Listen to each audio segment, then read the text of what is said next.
एक मिनिट, ते द्या नावं कुठे आहेत त्यांच्याकडचे, नावं द्या. खडसे साहेबांचं आहे घ्या, नंतर दरेकर साहेब आणि नंतर खडसे साहेब. सभापती महोदय,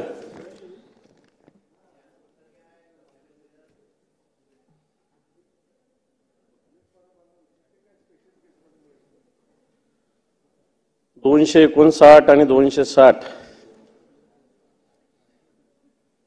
विरोधी पक्षाचा आणि सत्ताधारी पक्षाचा जो प्रस्ताव आहे, आणि याला आता अंतिम आठवडा प्रस्ताव म्हणायला काही हरकत नाही. सभापती महोदय, आम्ही बोलणार याच्यात कोणते मंत्री, काय उपमुख्यमंत्री, मुख्यमंत्री, काय कोण कसं काय याच्यात येत आता कोकाटे साहेब आहेत, नाईक साहेब आहेत. आपण वेगवेगळ्या विभागाचे विषय आहेत, तर हे जे कोण उत्तर देणार आहेत तर तुम्ही असं तुम्हाला पॉइंट घेतातच ना. नाही असं नाही.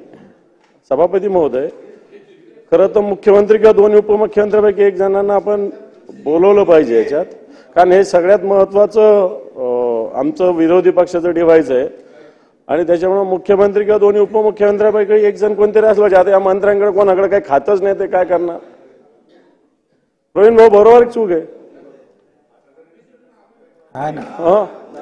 तुम्ही सूचना दिली पाहिजे. असं कसं कोणीतरी याच्यातलं दोन्ही उपमुख्यमंत्री किंवा मुख्यमंत्री याच्यात पाहिजे. उपमुख्यमंत्री मी म्हणत नाही सीएम साहेबांनीच्या नाही, दोन्ही तिकडे खाली आहेत.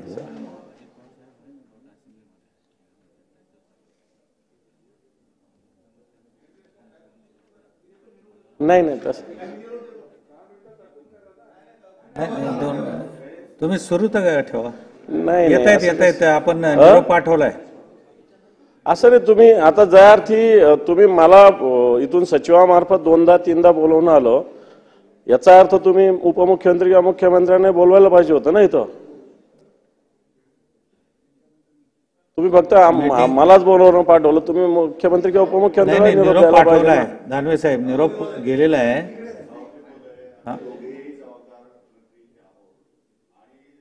मंत्रिमंडळाची सामुदायिक जबाबदारी आहे, यांची आम्ही बोलण्याची दखल घेऊ आणि शासनाला ती कळवू आणि शासन त्याच्याबरोबर उत्तर देऊ. माझी विनंती आहे विरोधी पक्षनेत्यांना, माझी विनंती आहे विरोधी पक्षनेत्यांना, आपण सुरू करावं. नाही असं नाही. येत आहेत ते, आपण निरोप दिलेला आहे. खरं असलं तरी विरोधी पक्ष नेत्याचा प्रस्ताव किंवा अंतिम आठवडा प्रस्ताव याला काही अनन्यसाधारण महत्व आहे. सभागृहाचं आता कामकाज संपत आहे, आणि सभागृहाचं कामकाज संपत असताना यासाठी माननीय मुख्यमंत्री किंवा उपमुख्यमंत्री यासारखाच मंत्री या ठिकाणी उपस्थित असणं आवश्यक आहे. नेता विरोधी पक्ष नेत्याचा अवमान आहे. मंत्री आहेत, त्यांना अजून माहिती नाही खातं कोणतं आहे. राज्यभरामधल्या सगळ्या विषयांची चर्चा आज आहे. राज्यभरामधल्या सर्व विषयांची चर्चा आज आहे. सर्व कायदा सुव्यवस्था, इंडस्ट्री, उद्योग जेवढे असतील नसतील त्याची चर्चा आता आहे 2 प्रस्तावांमध्ये. मग 2 प्रस्तावांमध्ये जर सगळ्या राज्याचा असेल तर एक मंत्री त्याचं उत्तर देऊ शकत नाही. याचं उत्तर दरवेळेस प्रथा परंपरा अशी आहे की माननीय मुख्यमंत्री किंवा उपमुख्यमंत्र्यांनीच दिली पाहिजे. जोपर्यंत ते येत नाही तोपर्यंत एक 5 मिनिट 10 मिनिट स्थगित करा. नाही ऍडजन करण्याची गरज नाही. अंबादास दानवे साहेब बोलले, कंटिन्यू राहिलं तरी ते येत आहेतच ना. हो,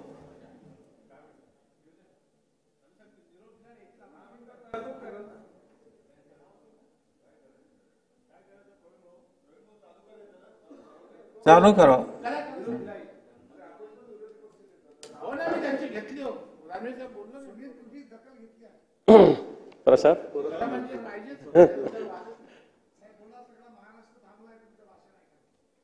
प्रसाद थांबला बस झाला.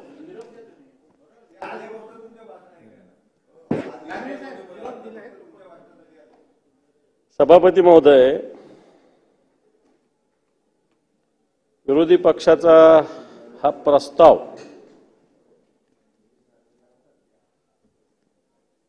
आज आपल्या समोर असताना नुकतंच हे सरकार तसं पाहायला गेलं तर 23 नोव्हेंबरला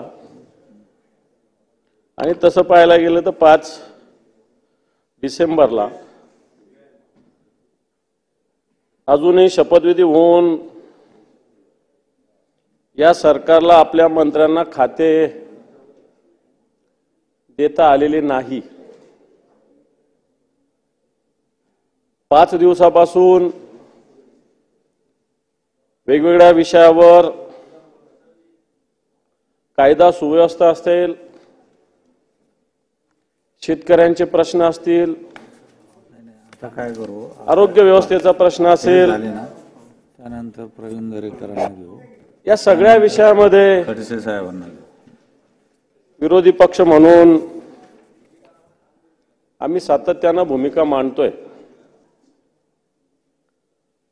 आणि सगळी भूमिका मांडत असताना मला असं वाटतं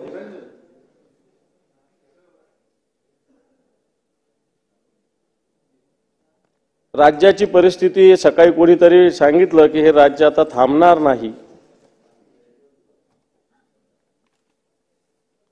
परंतु राज्याची परिस्थिती जर बघितली, सरकार नवीन आलं असं म्हणता येणार नाही. सरकार मागच्या 2, 2.5, 3 वर्षापासून ऑलरेडी आहेच. आणि म्हणून मागच्या काळातली, या 2 महिन्यातली, मागच्या अधिवेशनानंतरची सगळी परिस्थिती बघितली राज्याची, तर राज्य कोणत्या क्षेत्रामध्ये राज्य पुढे गेलं, कोणत्या क्षेत्रामध्ये राज्यातील जनता समाधानी आहे, अशा प्रकारचा प्रश्न सर्वसामान्य माणसाच्या मनात निर्माण होतोय. प्रामुख्यानं आम्ही हा प्रस्ताव दिलेला असताना कायदा सुव्यवस्था असेल, आरोग्य व्यवस्था असेल, शेतकऱ्यांचे प्रश्न असेल, सिंचनाचा विषय असेल, या राज्याची उद्योगाची स्थिती असेल किंवा शिक्षणाची स्थिती असेल, असे वेगवेगळे मुद्दे आपल्या समोर मांडलेले आहेत. सत्ताधारी पक्षाचे मुख्यमंत्री असतील, उपमुख्यमंत्री असतील, काल उपमुख्यमंत्र्यांनी सुद्धा राज्यपालाच्या अभिभाषणावर उत्तर देत असताना आमचं सरकार आल्यानंतर असं झालं आणि त्याच्या आधीचं सरकार असं होतं असं सातत्यानं वक्तव्य केलं.